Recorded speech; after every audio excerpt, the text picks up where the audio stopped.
Trip to New Zealand with Lou today, and around 12:50 we'll be getting started with the trivia, so that way one of you could win a prize. So really looking forward to that.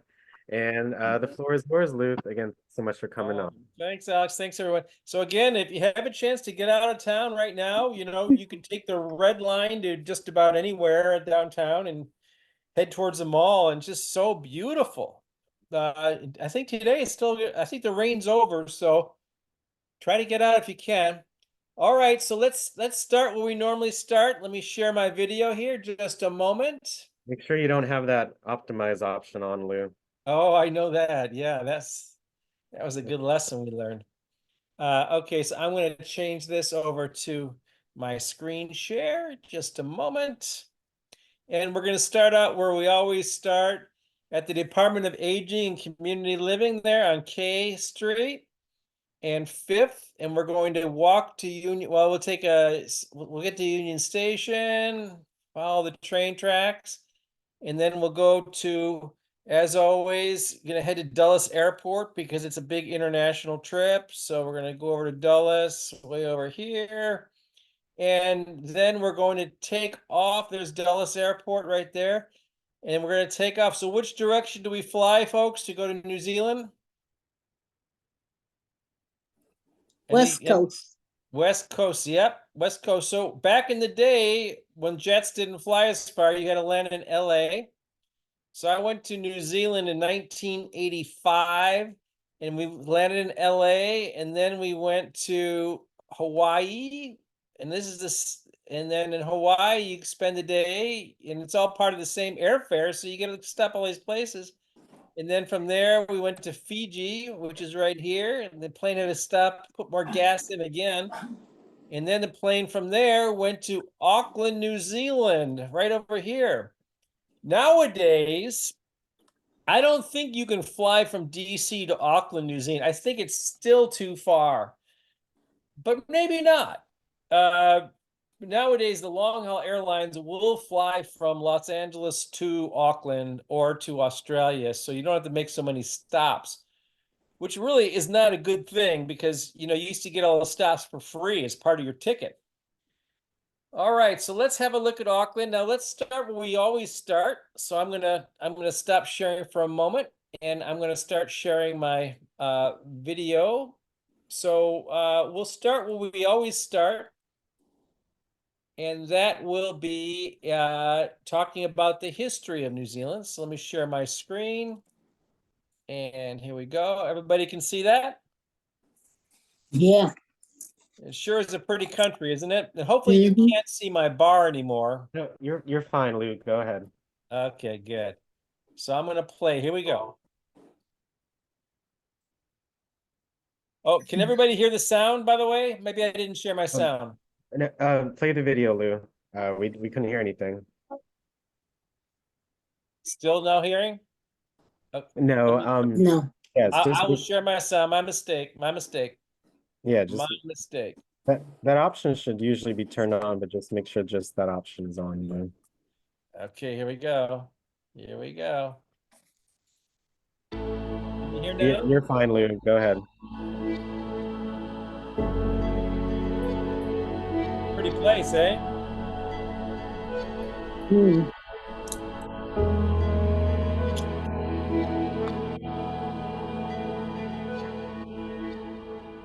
This is a tale of two islands, and a tale of two peoples from very different worlds. This stunning, verdant, virgin country on the far side of the world was the last large habitable land to be settled by humans. In its journey from colony to statehood, it wrestled with the first people's rights to their land, but along the way led the world in social reform. This is the story of the most remote of all developed nations. This is the story of New Zealand.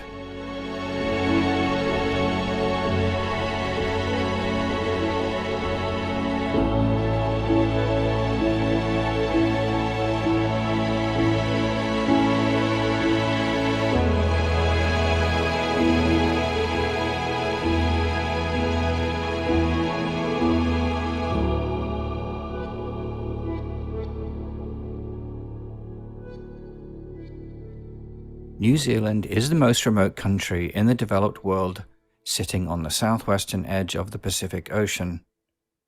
It has the shortest human history of any significant habitable landmass, having never seen people until 700 years ago.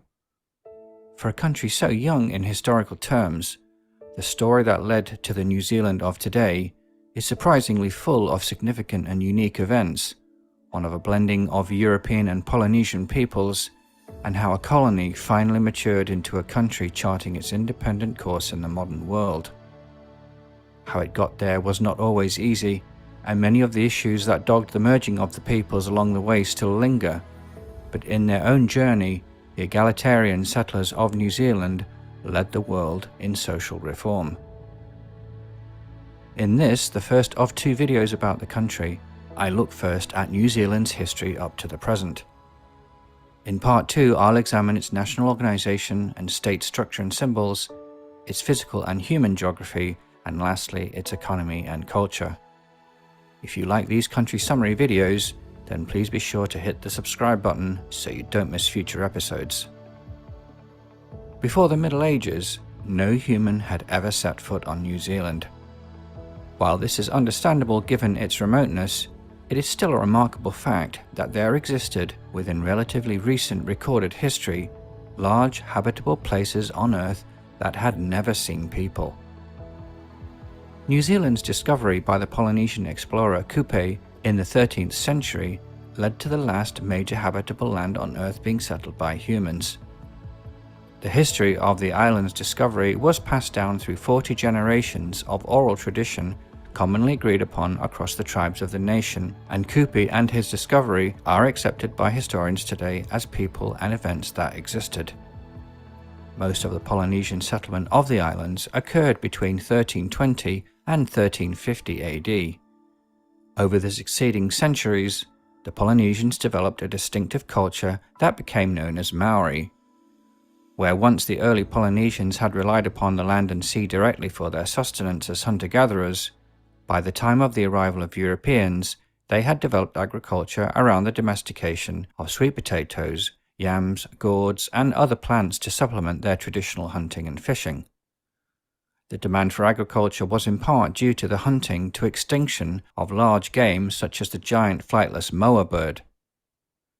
The centuries of Maori settlement of the islands were plagued by near constant warfare between the various tribes, and so it could be said that Maori were first and foremost a warrior culture.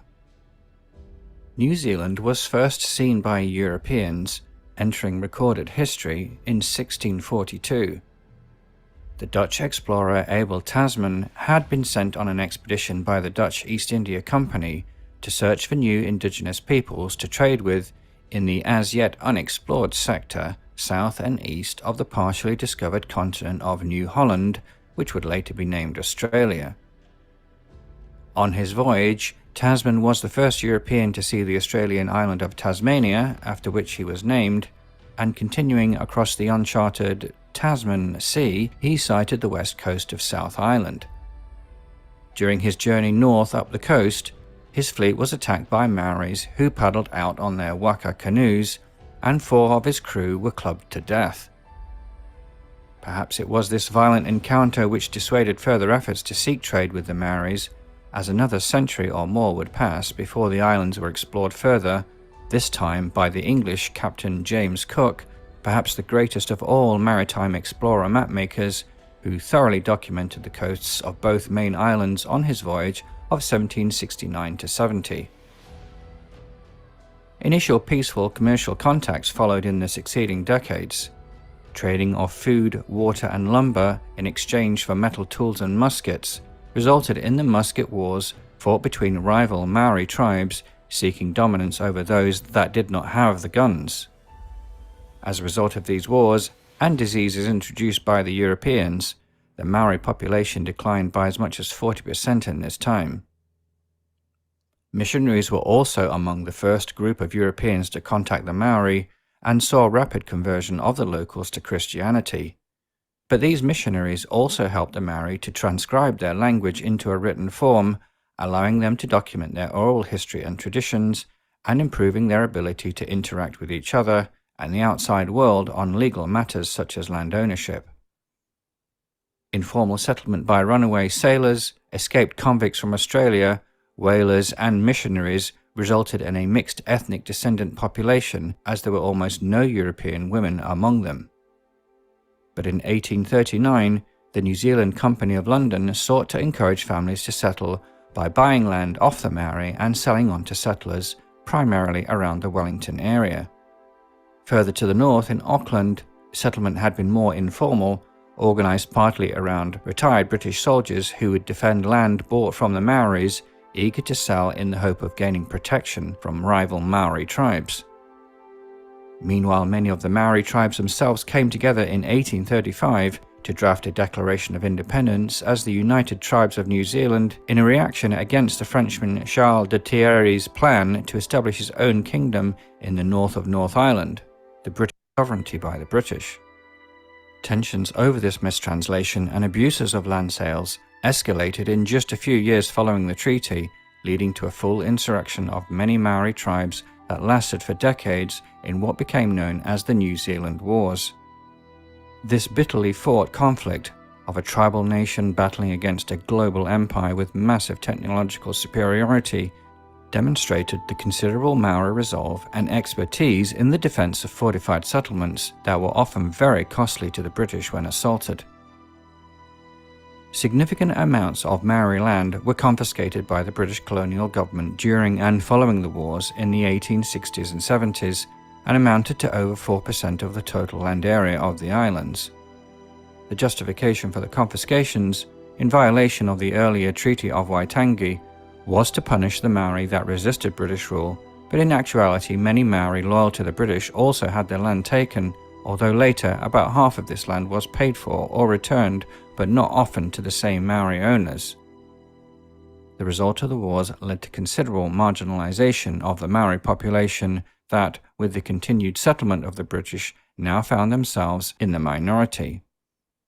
The 1840 Waitangi Treaty, which was apparently just an agreement with no legal standing, and the subsequent New Zealand Wars and land confiscations left much unresolved between the indigenous and immigrant communities over the next century. On employers for arbitration in industrial disputes put the country ahead of others in terms of workers' rights. Following the development of refrigerated ships in the 1880s, the export of wool to Britain was augmented with mutton and beef, cheese and butter. In later decades, fruit would be added to this mix, especially apples and pears, since the summer and fruit harvests in New Zealand were at the opposite time of the year to Britain, and this enabled the consumption of fresh fruit in Britain during winter months for the first time. Agricultural exports would dominate the economy up to the 1970s, when various factors would confront New Zealand with a stark choice about its economic future thereafter, as we shall see. State of publicly funded healthcare, state housing and pensions that increasingly dominated the economy up until the 1980s. In the early to mid-20th century, the Maori population grew rapidly, mainly as a result of the reduction in the death rate through the curbing of infectious diseases, especially tuberculosis. Until this time, the Maori population was almost all rural, confined to their traditional lands, but the explosion in population meant many younger Maoris could not find work in their rural communities, and many came to the cities seeking work. By the 1980s, 80% of Maoris were urbanized. This transition led to many social issues within a community that had traditionally very alien values and ways of life compared to those of a modern city, and they also faced discrimination and racism from some white New Zealanders. But with the help of respected Maori leaders such as the long-serving MP Apirana Ngata, many Maoris saw that they could live in an urban environment and yet retain their traditional Maori identity. A protest movement in the early 1970s led to a 1975 Act of Parliament being passed that established a permanent Waitanga Tribunal to investigate violations of that treaty and land seizures of the mid-19th century, and this continues today, with total settlements so far in the hundreds of millions of New Zealand dollars. Britain's 1973 joining of the EEC, later European Union, led to a sharp reduction in exports from New Zealand as a result of the latter losing most favoured nation trading status and the requirement of tariffs on goods entering the EEC from outside. New Zealanders felt that international partners could not be relied upon, and reflected in their elected governments, New Zealand today follows its own independent path in foreign affairs. Once a virgin land that had never seen people, these islands of the South Pacific saw 5 centuries of Maori settlement and then 2 more centuries of European dominance, from colony to dominion to nominal independence, but with the support of and reliance upon Britain and later the US, to the country today marking its own path in the much larger world. Coming up in part 2, sheep and rugby, tattoos and the haka. All right, great. Well, any thoughts or questions about the video? I thought it was actually a really good video. It was quite long, so I had to skip some sections. Any thoughts?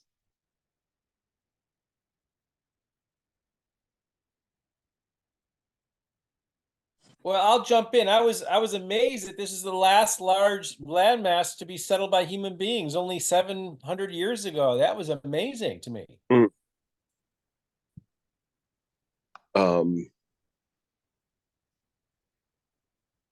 Anybody Yeah. else? Yes. Oh, go ahead. Yes. My sister-in-law, back in the early 2000s, she and her husband were able to buy a house and land for only 5,000 American dollars. Where, in New Zealand? Yes. Right near, I think it was near Auckland. Oh my gosh. Are they still there? No, the real estate went up, and she's 83 now. They sold, but they would go there for the winter. They live in Montana, so the winters are pretty harsh out there. So they went to they would summer because it's winter here, but they would summer in New Zealand. Oh, it sounds like a nice life. Yeah, yes. It was good, and she would send me woolen sweaters and lots of wool.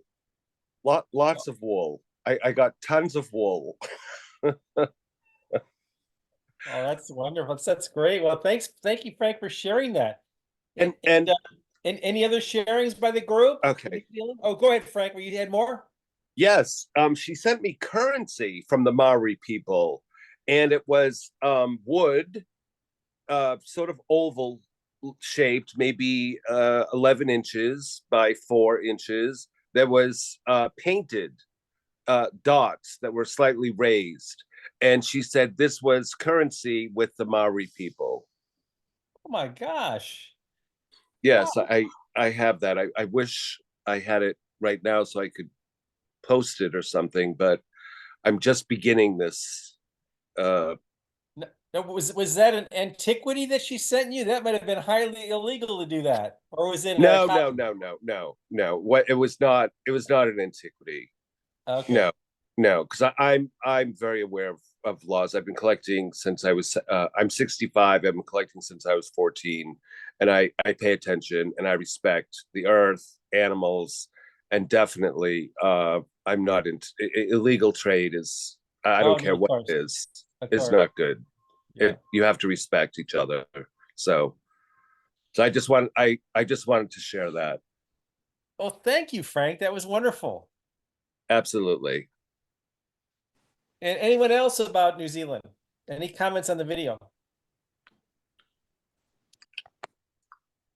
I mentioned I was there in '85. I lived in a sheep farm for a while. I ran out of money. I picked cucumbers, and I also brought back a sheep hide, which was very popular back then. But one of the things that really struck me was, and it sort of dispelled that in the video. I hear it's very different, very, very different now there.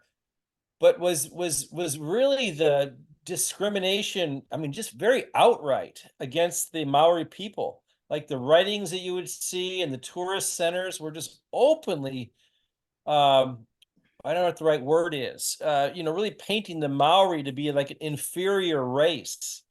I brought some of those writings back and showed them to my friends in the United States, and I couldn't believe what I was reading. I mean, it was public information. Now, apparently, New Zealand has done a total 180 since 1985, and they're apparently one of the most progressive nations in the world as far as the rights of the indigenous peoples. So, but anyway, that was a while ago. Oh, Tom, go ahead. Tom's up. Lou, as a reminder, we're halfway through already, just as a Oh, reminder. okay. All right, thanks. All right, Tom, I might have to cut you short here. Go ahead, Tom, while I'm queuing up the next video. Okay, well, let's quickly jump into great places to visit here. All right, hold on.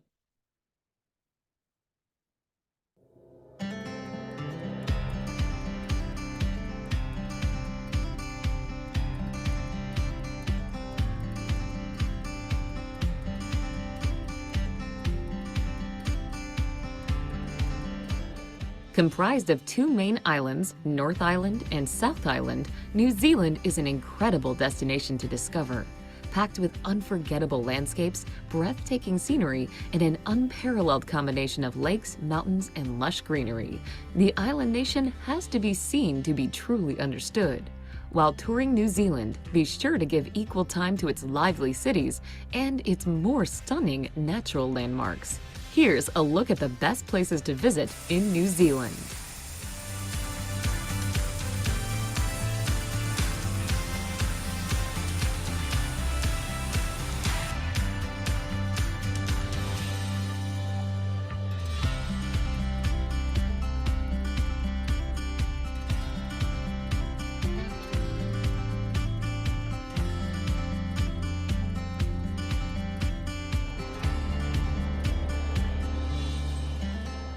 Number 10. Coromandel Peninsula.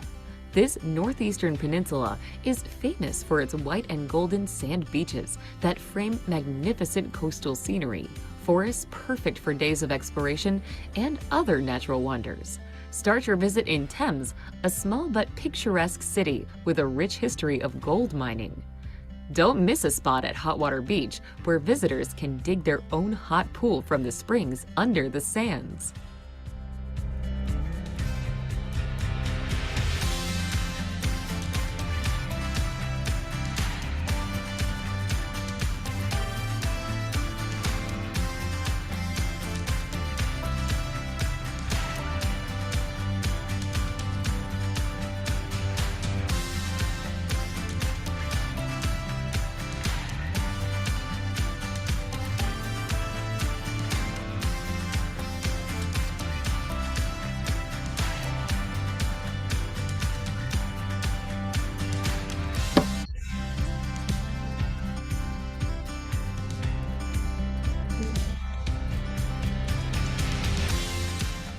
Number 9. Kaikoura.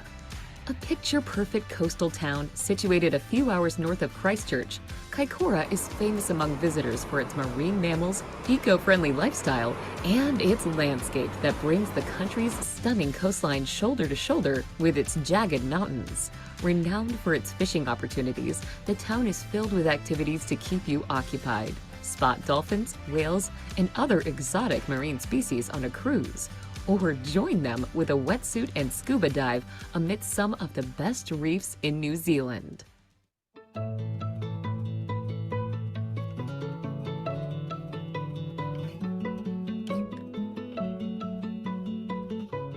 Number 8. Glacier Country. Glacier Country is found on the western coast of South Island, and its jewel is the Westland National Park. Here you'll have the chance to see the country's two most spectacular glaciers, Franz Josef Glacier and Fox Glacier. Franz Josef Glacier is one of the most accessible glaciers on the planet, meaning that you can actually walk up to the glacier and even through the glacier valley itself. Guided tours give you a closer look at the expanding glaciers, and you can relax after a day of hiking by soaking in the incredible glacier hot pools.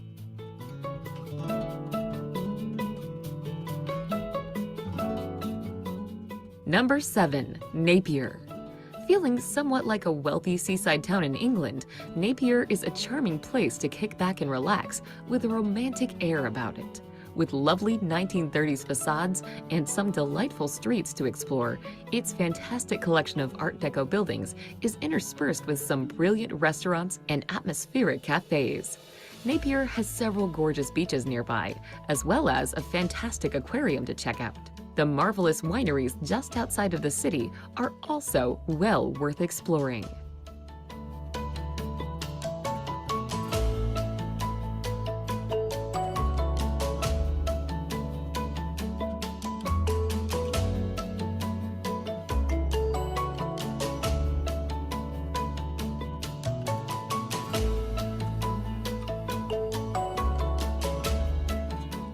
Number 6. Rotorua.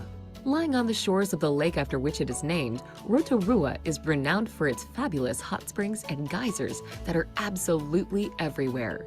Situated at the heart of a volcanic zone, the city is the North Island's most popular tourist destination. Steam and spray constantly cloud its streets, and the scent of sulfur hangs heavy in the air.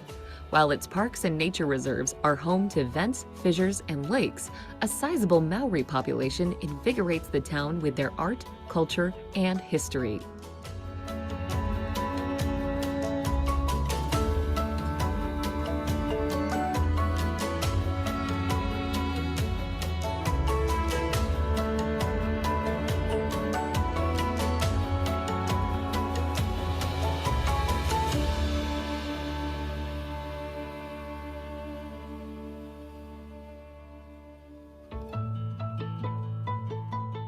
Number 5. Bay of Islands.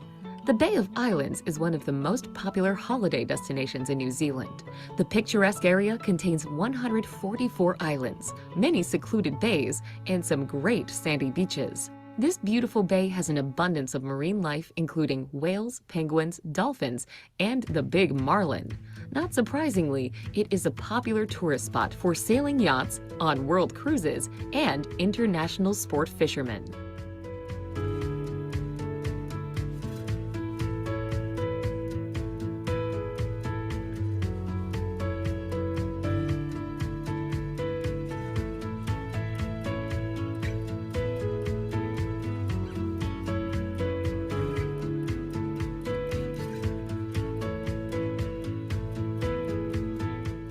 Number 4. Auckland.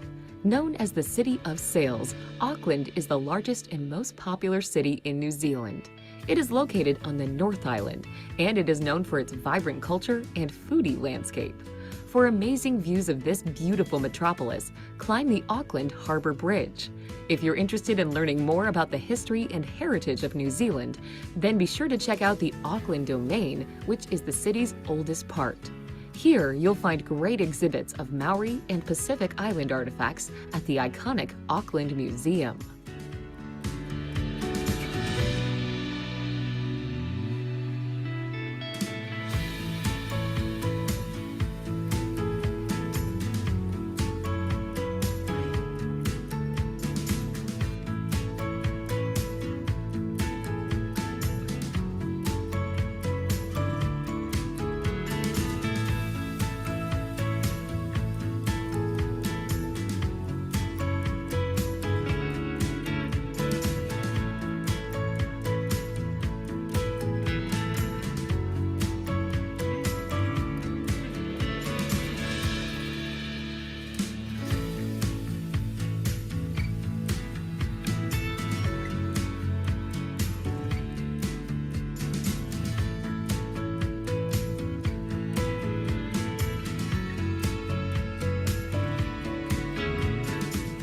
Number 3. Queenstown. On New Zealand's South Island is Queenstown, a destination known as the dream spot for those in search of adrenaline and adventure. Surrounded by the towering peaks of the Southern Alps and right on the banks of deep blue Lake Wakatipu, Queenstown is also an incredibly beautiful spot. One of the best ways to experience the scenery is on Lake Wakatipu itself. You can cycle around the lake's perimeter or set off on a cruise of the lake's magnificent waters. There is also a vibrant nightlife, with the town's small central area packed with bars and restaurants.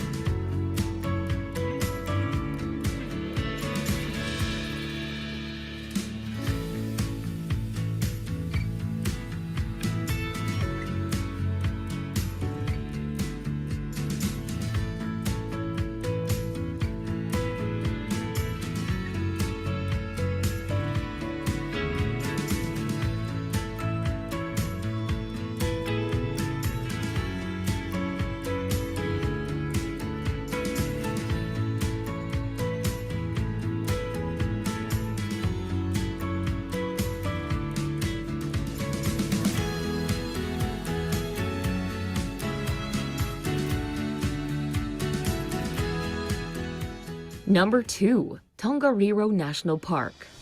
The first national park of New Zealand, Tongariro is known for its surprises and extremes.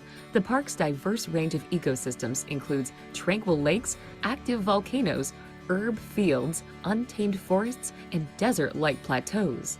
Start your trek at the Visitor Center, just a 3-hour hike from the stunning Taranaki Falls. The short hike will take you through scrubland and forest and across the lava line of volcanic eruptions from hundreds of years ago.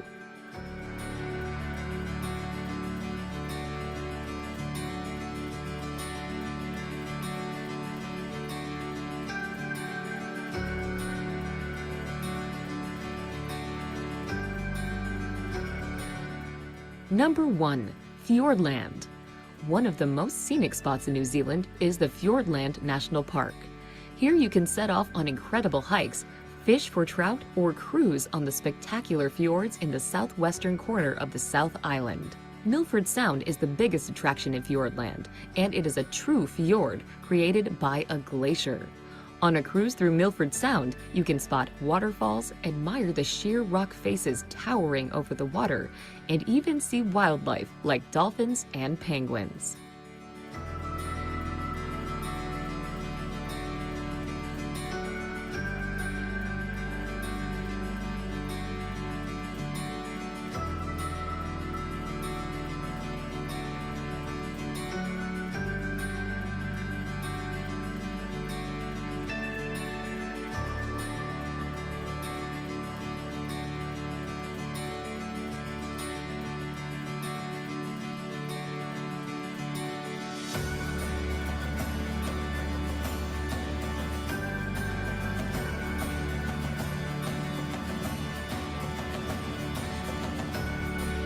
All right, great. Well, any thoughts or feedback on what you all just saw?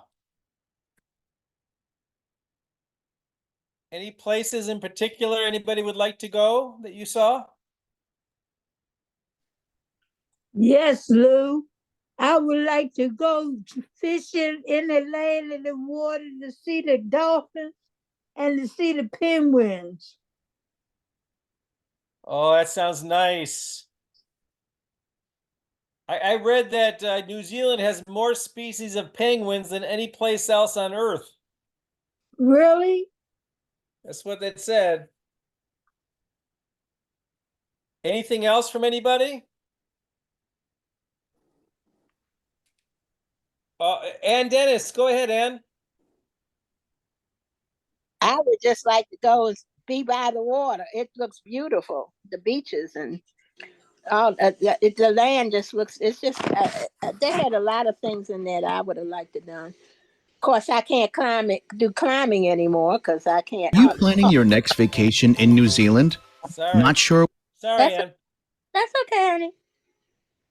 So, yeah, that looks really very romantic and very nice. So many natural wonders there, right? Yeah, it's a lot of them. And you're correct that New Zealand has a large number of penguin species. Oh, thanks, Ann. Okay, Ron Thompson, go ahead, Ron. I'd like to stand on top of those glaciers. Oh yeah, that'd be cool. Yeah, that's like good stuff there. Yeah, we could do that in the USA on the West Coast. Mm. You've been too many places. I was younger then. You ran out of money again. That pick you something. Well, me and my buddies from Detroit, we called ourselves the Cheap Brothers, and we would travel all over the United States with no money. We had all kinds of ways to stretch the dollar. We went to Fort Lauderdale for the weekend. There were four of us, and we had $64 between all of us. I got a piece of pie in there. Cut me a piece of pie, and warm it a little bit, and put me some Cool Whip on top of it. Yeah, me too. I want some of that. All right, and then it says one of us raise their hand. Who's besides Ron? Yes, good afternoon, Lou. I would like to know about the Tasmanian devil. What is the Tasmanian? Is that a dog or something? I don't know, but they talk about it in New Zealand. Can anybody research that? I don't know. I don't know. It's an animal similar to a wolverine. Oh. Well, I'll tell you what, I'll pull a picture of it up before we end. It is a mammal. Yeah, so he's nasty too. You don't want to mess with him. It's a mammal? Yes. Tom? It has live birth. It is what? Live birth. Just like the human being. We have a live birth. The Tasmanian devil is a marsupial, much like the wolverine that was just mentioned. And it does have a live birth. It doesn't lay eggs or anything else like that. And by the way, Australia and New Zealand have two of the most famous opera sopranos in the world. Oh, one was in a Maori girl named Kira. Oh God, Kira. Oh God, I can't think of her last name now. Joan Sutherland, soprano, was Australian, and Kiri Takanawa is a Maori girl from New Zealand. All right, look. And both of them were opera stars at the Metropolitan Opera House. well, Tom, thanks for sharing that. I didn't know about either one of them. Kiri Takanawa is the most beautiful soprano. If she would be at the top of my list. All right. Well, maybe we should do a breakout on that, Tom. I would like to see that. Would like to see that. Now, folks, let me show you a couple clips from another video here, because you get a different perspective. We got a couple minutes before we do the trivia, so let me play a different angle on Where to go in this southwest corner of the Pacific Ocean? In this island country, you can enjoy modern cities, long forests, majestic mountains, glaciers, volcanoes, and beautiful beaches. Stay with us and discover the 10 best places to visit in New Zealand. But before we get started, subscribe to our channel and turn on notifications. Number 1. Mount Cook. If you're a lover of heights, you'll be amazed by this destination. Mount Cook is the highest mountain in all of New Zealand. To reach this peak, you must visit the Aoraki Mount Cook National Park. A mountain range runs along the entire west coast of the South Island of New Zealand National Park. Do you want to enjoy the beaches of this beautiful country? There are many, and if you ask New Zealanders, each one will recommend a different one. However, we think your best option is to visit the Abel Tasman National Park.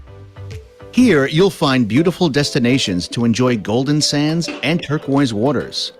In this place, Kaiteri Beach, Awaroa Beach, and Torrent Bay really stand out.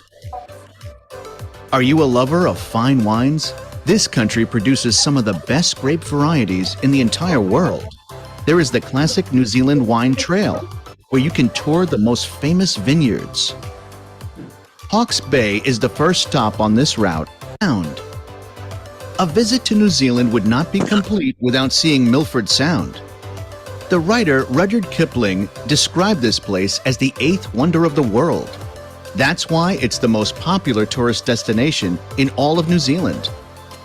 Milford Sound is a fjord located southwest of the South Island of New Zealand, in the Fiordland National Park.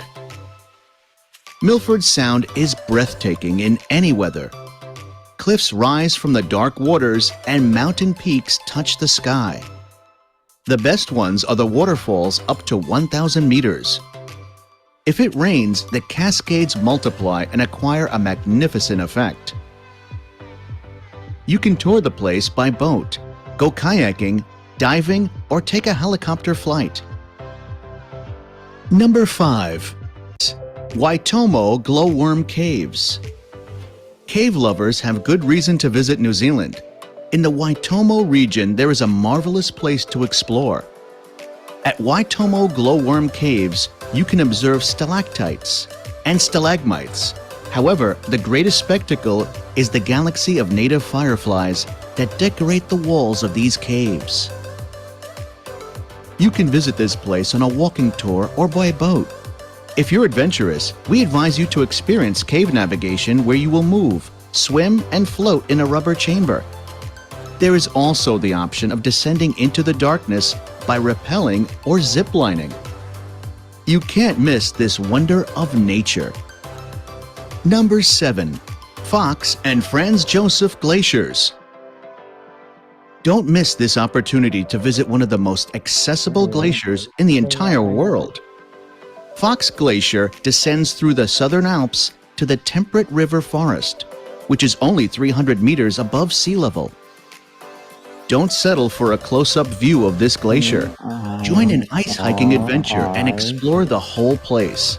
Near Fox Glacier is Lake Matheson, one of the most photographed places in New Zealand. Franz Josef Glacier is 12 kilometers long and is located in Westland National Park, on the west coast of the South Island. This great river of ice also descends from the heights to the forest. You can take a guided tour on the Franz Josef Glacier. However, if you prefer, you can take a helicopter tour to admire the magnificence of both glaciers. The area surrounding the two glaciers is listed as a World Heritage Site. Number 8. Tekapu Lake. This is one of the most beautiful and picturesque locations in New Zealand.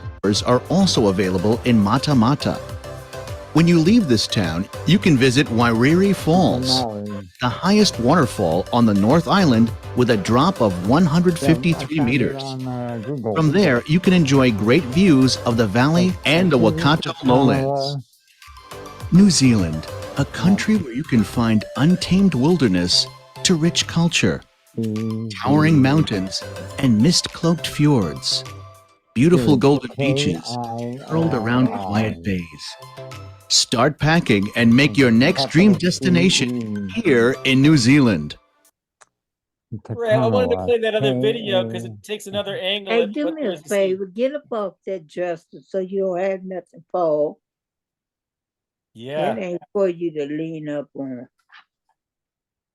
Well, anything else regarding New Zealand before we get to the trivia?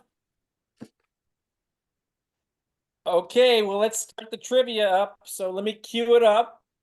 I got a few more questions this time so we can get some more competition. Hey Lou, are you ready for trivia, right? I'm ready for trivia. Great, thank you so much. So while Lou gets his slides up, again, I want everyone in Zoom to please practice raising your hand.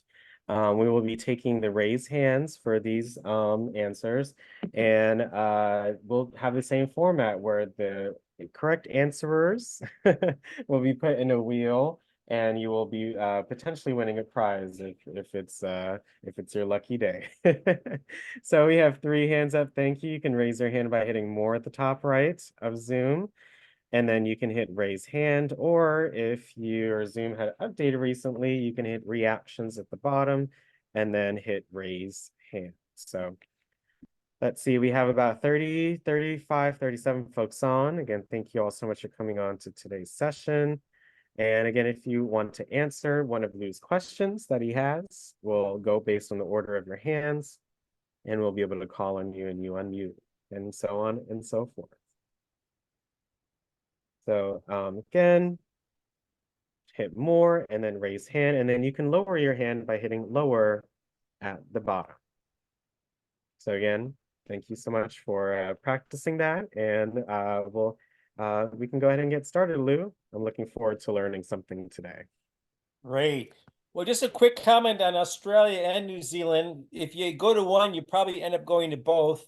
And one of the things that was about Australia is how large it is, and you have to travel long distances to get to the various sites. But New Zealand is almost exactly the opposite. You go to these like really spectacular sites, and you don't really have to travel that far, especially as compared to the distances in Australia. So if you do end up in that neck of the woods, make sure to devote a big hunk of your trip to New Zealand, even though it's a much smaller country. Okay, here we go. New Zealand trivia. There are 9 sheep for every person in New Zealand. How many snakes are there per person in New Zealand? Raise your hand if you would like to answer.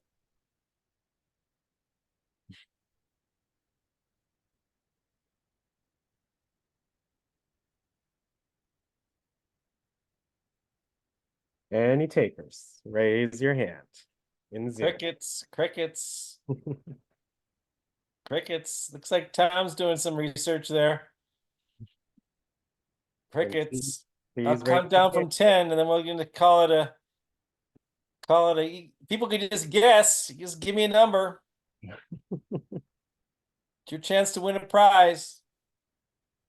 No guessers? Okay, Brenda, yay.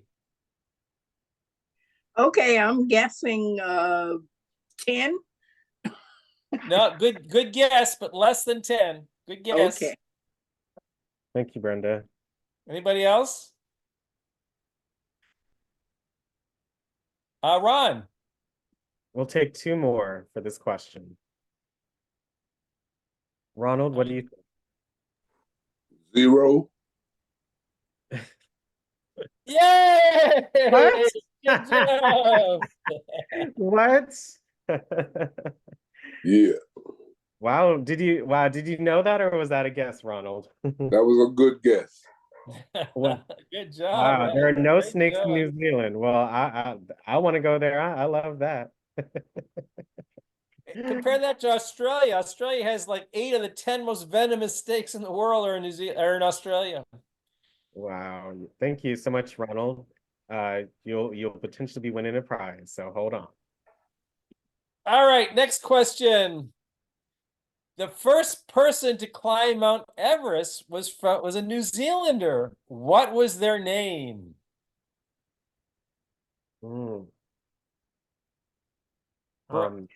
Yeah. Go ahead, Brenda. Edmund Hillary. Yes, Sir Edmund Hillary. I know that's right, Brenda. Great job. Yeah. Thank you. That's Great so job. interesting. I didn't know that, Lou. Yeah, he's very, very famous. Sir Edmund Hillary. Oh my gosh. In the mountaineering community, he's the man. Wow. Okay. Oh, well, thank you, Brenda. Again, you also have a chance of winning a prize. Thank you so much. Okay. Question 3. What is Lou's favorite travel picture so far? I'll give you 5 seconds. I remember that from Australia, right? Yeah, that was from Indonesia. Was that Australia? Yeah, that was Australia. Those are the Aborigines. All right, no one got that one. Next question. What famous race was won by a New Zealander in 1995? Only the second time a non-American won that race in 130 years of competition.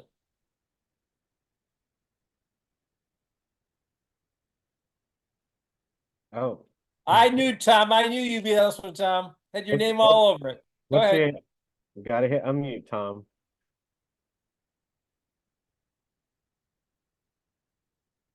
Tom, we can't hear you. Mr. Thomas, you gotta hit unmute in the middle, please. I know you may have been having some difficulties with that.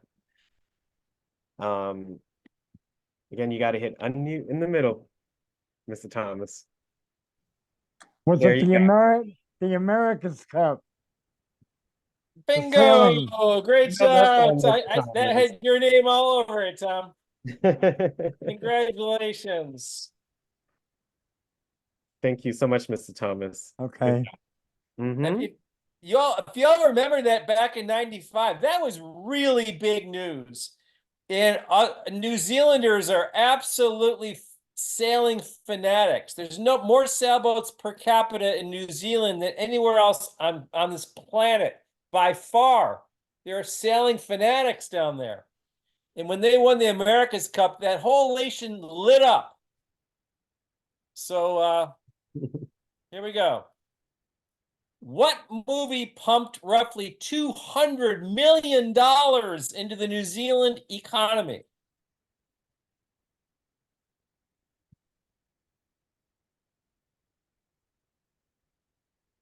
Oh, Frank. Mr. Steven, what is your Okay. answer?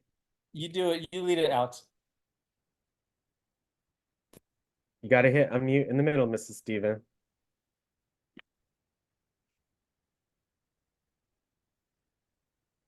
Okay. I'm gonna say Jurassic Park. Oh, good guess. Good guess, but no, not that one. Thank you Okay. so much, Mr. Steven. Miss Bertha, what is your answer? The Lord of the Rings. Beep, beep, beep, beep, Oh. beep, beep, beep. Miss Foster. Thank you. Did you know that already? Yes, I did. Oh. The entire movie was filmed. All the entire series was filmed in New Zealand, except I guess one scene. Oh, I've never seen the movie. I'm gonna be honest. I've never seen Lord of the Rings. Okay, Wow. and then we're getting towards the end. Here we go. What is the only native mammal in New Zealand? The only native mammal in New Zealand.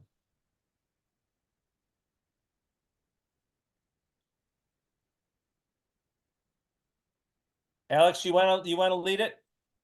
Sure. I really appreciate Miss Brenda, Mr. Ron, Mr. Thomas. Let's see if we can get some new folks on for these questions.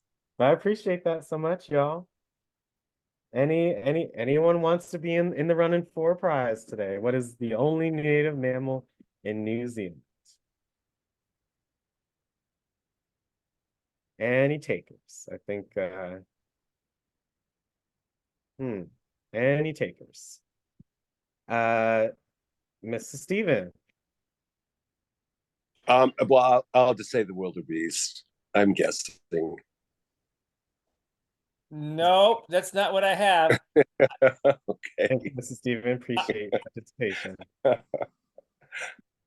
Any other guesses? Okay, Anne, what is your answer? Short tail bat. Bing, bing, bing, bing, bing, bing, bing, bing, Oh. bing, bing, bing, bing. Good job, Anne. I know that's right. Great job. Good job, Anne. Thank you. Thank you. Appreciate your participation. It's pretty remarkable, isn't it? As a country, shows how isolated it was. No humans, no mammals. No, Can you nothing. imagine? Yeah, but it's such a beautiful continent. Yeah. All right. Well, I think that's the end, Alex. Oh, that's it. Alexander. No more questions, Lou? Oh, no, that's it. That's it. Okay, well, thank you so much all for participating. And I every question just surprises me, Lou. Thank you so much for coming up with them. I know coming up with trivia is not always the easiest thing, so thank you so I much. have a blast. I love working with you guys.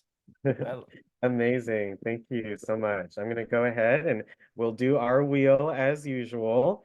And then once the wheel selects someone, we will reveal our prize for today. But thank you all so much for your participation. We had 5 correct answers. And well, we had a joke question, but thank you. You all were on point today. So thank you so much for coming on. So this is our wheel as usual. And and we'll see who wins. So we have Mr. Ronald, Ms. Brenda, Mr. Thomas, Ms. Bertha, and Miss Anne, who is in the running for a prize today. So we'll see who wins. 3, 2, 1, go.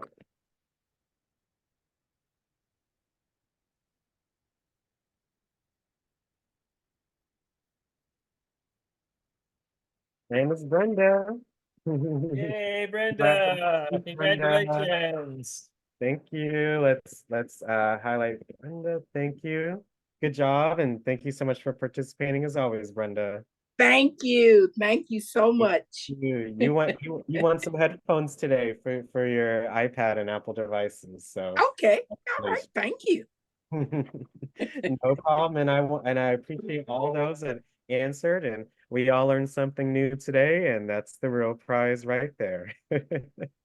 So thank you all so much for attending this week's lunch club with Lou. As always, every Friday at 12, we'll be taking a trip to a new destination. So who can beat a free trip on your iPad? Let's all thank Lou for coming on, and I will see you all at 1:30 for Module 6 today. Have a great day, everyone. Let's thank Lou. Congratulations, Brenda. Thank you, you. Lou. Excellent. Have a great day, Lou. Thank you. Thanks, Lou. I'm sick of Brenda. Lou. Thank you, Lou. See you all at 1:30. Lou. Have a good day. All right. Thank Thank you. you. Thank you. Ooh, I'm Thank sick of you. See you I'm all sick at of that Fiji woman. next week. See you all in Fiji next week. Have a great day. Oh, excellent. Gigi. See you all soon. That's one place I S-I-K-K-A. really want to I go. knew it was going to be Brenda. I just knew it Have was a going to great be day, everyone. See you all at 1:30. Brenda. I can't stand Cardozo. Thank you so much. Ooh, I'm sick of that. Lou. I'm sick of that woman, that lucky woman.